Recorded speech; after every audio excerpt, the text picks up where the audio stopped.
Combien coûte la Maserati Ghibli 2023, voiture qui est sur notre marché depuis maintenant 10 ans, puisqu'elle est débarquée pour la première fois en fin d'année 2013 comme modèle 2014. Et 10 ans plus tard, c'est toujours la même voiture. Évidemment, elle a évolué au fil des années. On a bonifié l'offre, on a modifié évidemment les mécaniques, l'équipement, les versions ont changé, mais c'est toujours la même voiture qu'on nous sert, une voiture qui poursuit sa carrière peut-être un peu dans l'ombre de la compétition. Et la compétition, bien évidemment, il y en a beaucoup, quoique moins qu'à une certaine époque.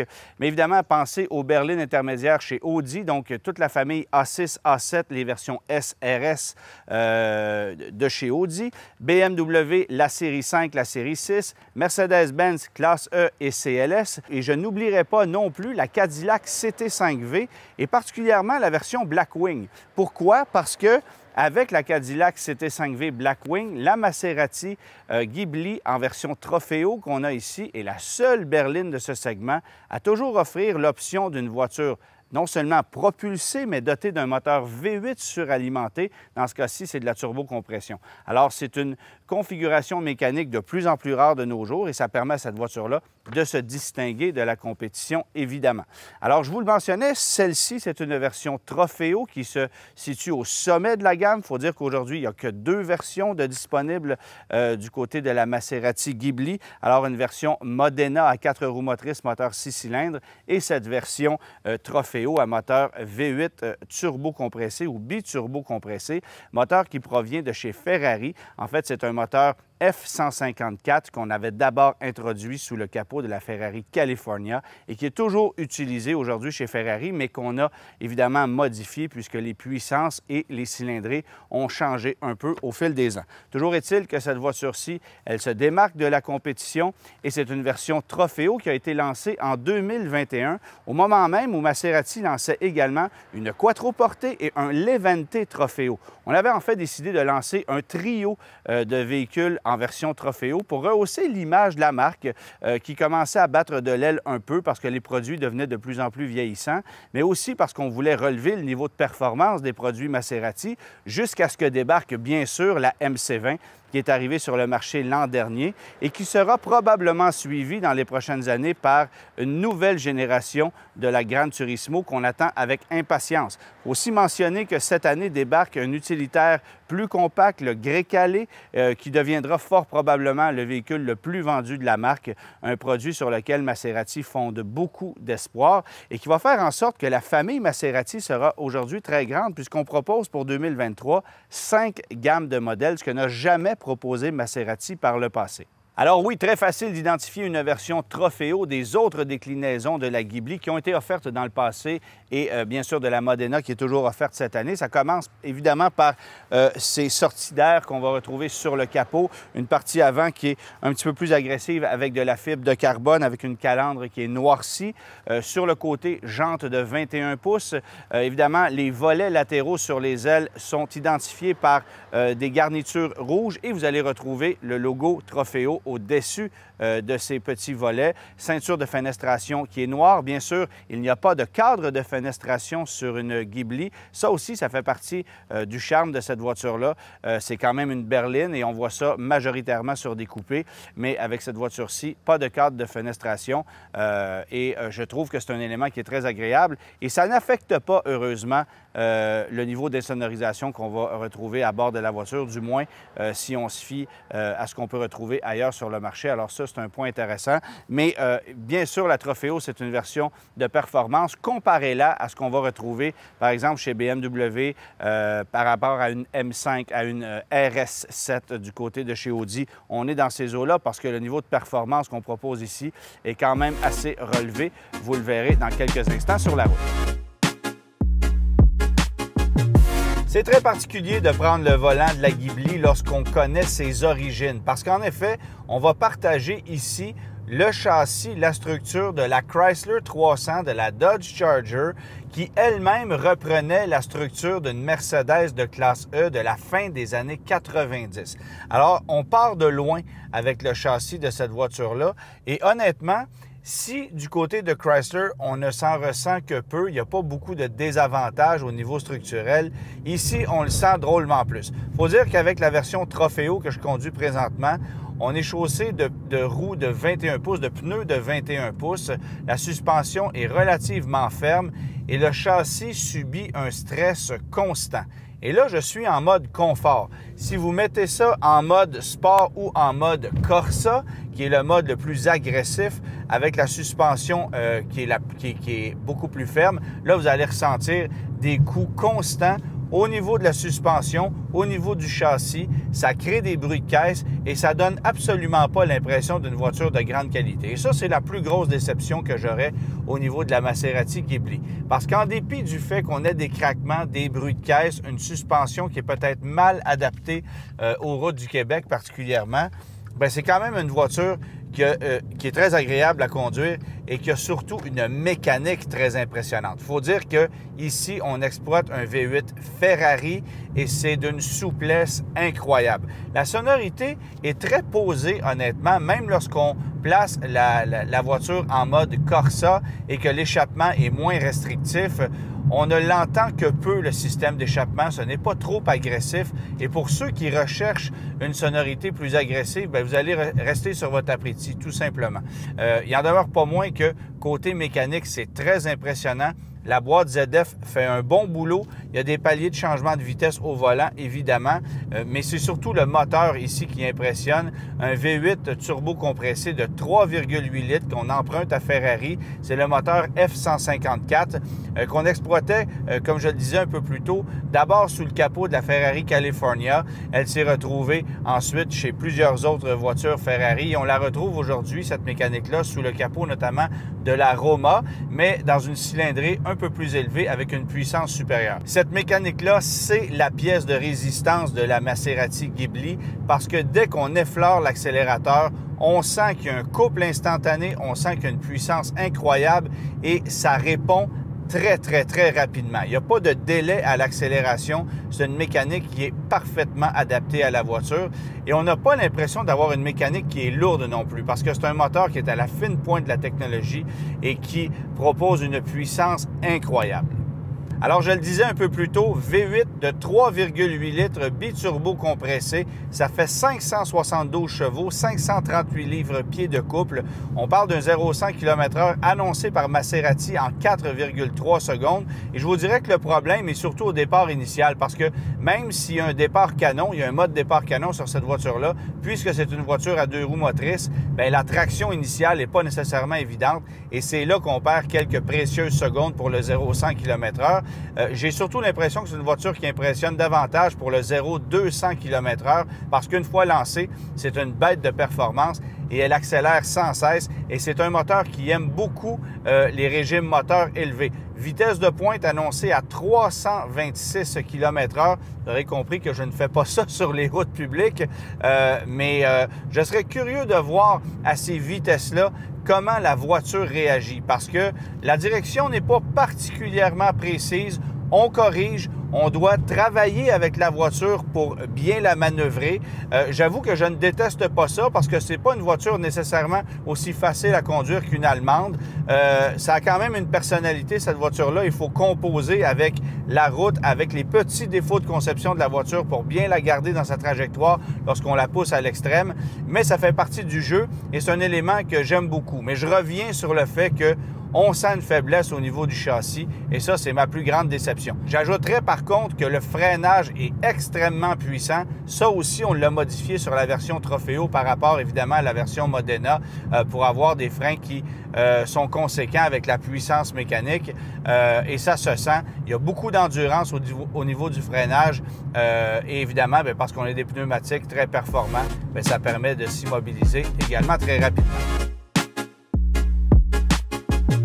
La Ghibli, c'est une typique voiture italienne avec un design qui est unique, avec une présentation intérieure qui est unique également, de par les matériaux qu'on va utiliser. Alors, les cuirs qui ont une odeur très particulière, on adore ça, les surpiqûres que les Italiens ont pratiquement inventé, mais qu'on retrouve peut-être un peu partout dans l'industrie automobile aujourd'hui. Moi, j'adore ça. Je trouve que la présentation, elle est très riche, elle est très sobre à bord de cette voiture-ci. Évidemment, on est dans une Trofeo, alors pas besoin de vous dire qu'on a des couleurs très classiques, un peu plus sportives aussi, avec la surpiqûre rouge, avec la fibre de carbone, une décoration qui est très gracieuse. Par contre, il y a plusieurs éléments qui, moi, me déçoivent parce qu'on emprunte plusieurs petits trucs du côté de chez Chrysler. L'écran central tactile, on le sait, Chrysler est maître dans l'art de maîtriser l'ergonomie de ces écrans-là. Il y a un petit délai à l'utilisation, c'est vrai, mais je vous dirais qu'au niveau ergonomique, c'est génial. Et c'est l'écran de dernière génération qu'on retrouve, par exemple, dans un camion Ram, dans un Grand Cherokee, que vous allez retrouver ici dans la Maserati Ghibli. Au niveau de l'instrumentation qui est derrière le volant, 2 cadrans analogiques. Ça provient de chez Maserati. D'ailleurs, vous allez retrouver des logos à l'intérieur de ces cadrans-là avec une aiguille rougeâtre qui a un effet assez intéressant. J'aime beaucoup les cadrans analogiques. Je trouve que ça a plus de personnalité, évidemment, qu'un écran. Sauf qu'entre ces 2 cadrans-là, vous allez retrouver un petit écran numérique qui, lui, est directement emprunté à des modèles aussi banals qu'une Dodge Grand Caravan d'ancienne génération. Alors, c'est un écran simpliste où l'information n'est pas très riche. Vous allez avoir, oui, un petit graphique lorsque vous allez changer les modes de conduite de la voiture, mais sinon, c'est très standard.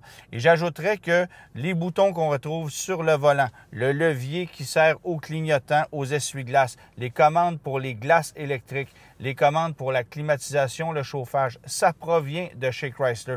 Et malheureusement, bien que ce ne soit pas un défaut en soi parce que c'est efficace, ça manque d'exclusivité. Dans ce segment de véhicule-là, on va avoir quelque chose d'exclusif et ça, Maserati ne nous le sert pas et c'est une autre déception. Peut-être qu'on s'est dit que jamais un acheteur de Ghibli s'achèterait aussi une Chrysler Pacifica ou un Jeep Compass et c'est peut-être le cas, mais c'est très facile d'identifier plusieurs pièces qui proviennent de chez Chrysler dans cette voiture-ci. Petite particularité, le bouton de démarrage se situe toujours à la gauche du volant comme dans une Porsche parce que la tradition voulait que ce n'était pas le pilote qui démarrait la voiture mais bien un assistant qui était à l'extérieur. Alors on a conservé cette tradition-là, mais c'est un bouton de démarrage Chrysler qu'on va retrouver dans un camion Ram, dans un paquet d'autres modèles chez Stellantis. Alors là aussi, c'est un petit peu décevant. J'aurais aimé qu'on retrouve un peu plus d'exclusivité au niveau de la technologie à bord de cette auto-là et malheureusement, ce n'est pas le cas.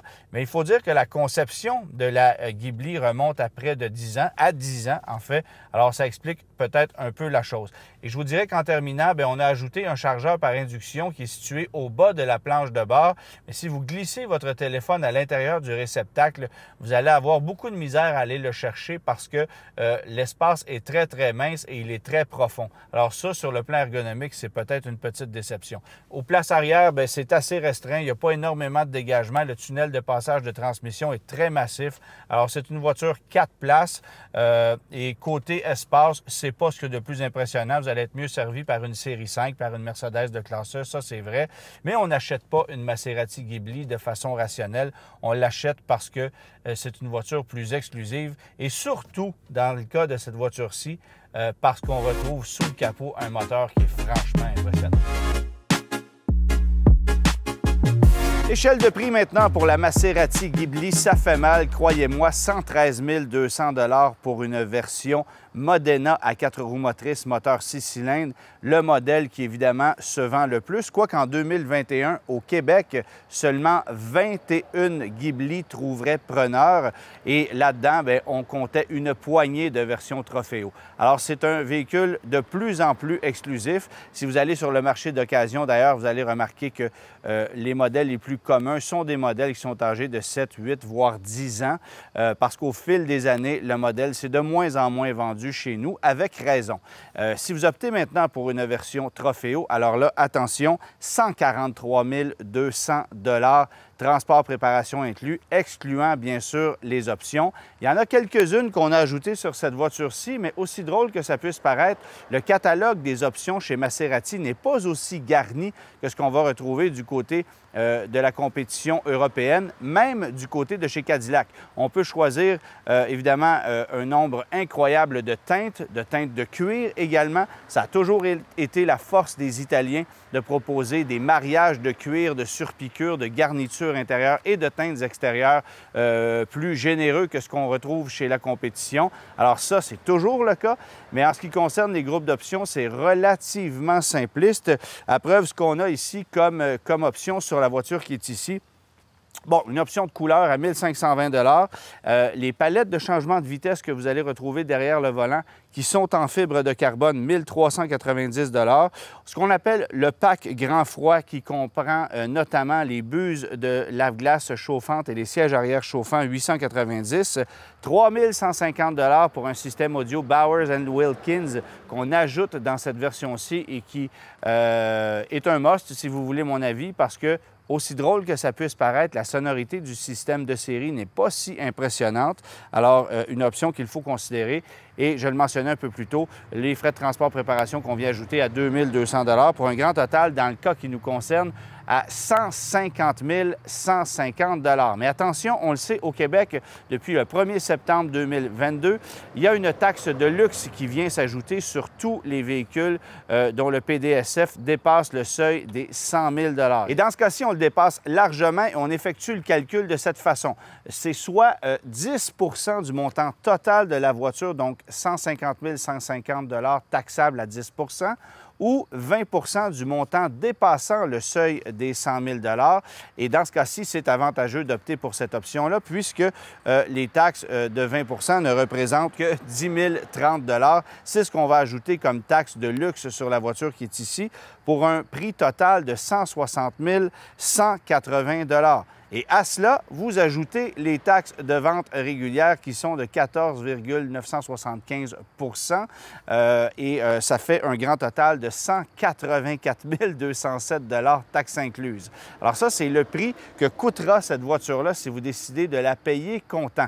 C'est quand même pas donné. Maintenant, si vous décidez de la financer, et là, évidemment, j'ai fait un calcul symbolique parce que rares sont ceux qui vont choisir d'opter pour du financement avec une voiture comme ça. On va souvent opter pour de la location maison parce que certains concessionnaires vont proposer cette avenue-là, mais Maserati ne le propose pas. Il n'y a que le financement qui est disponible dans le cas d'un modèle 2023 à 5,99 %. Si vous optez pour un modèle 2022 de fin de série, on proposait jusqu'à tout récemment du 3,49 % de taux de financement.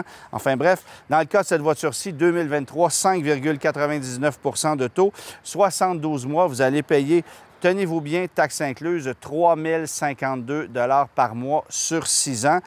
Une somme totale que vous aurez déboursée à 219 744 $ parce que vous allez payer, grosso modo, un peu plus de 35 000 $ en intérêt sur 6 ans si vous financez la voiture, si vous financez le montant total de la voiture qui est ici, qui, je le rappelle, avec taxes, coûte 184 207 $.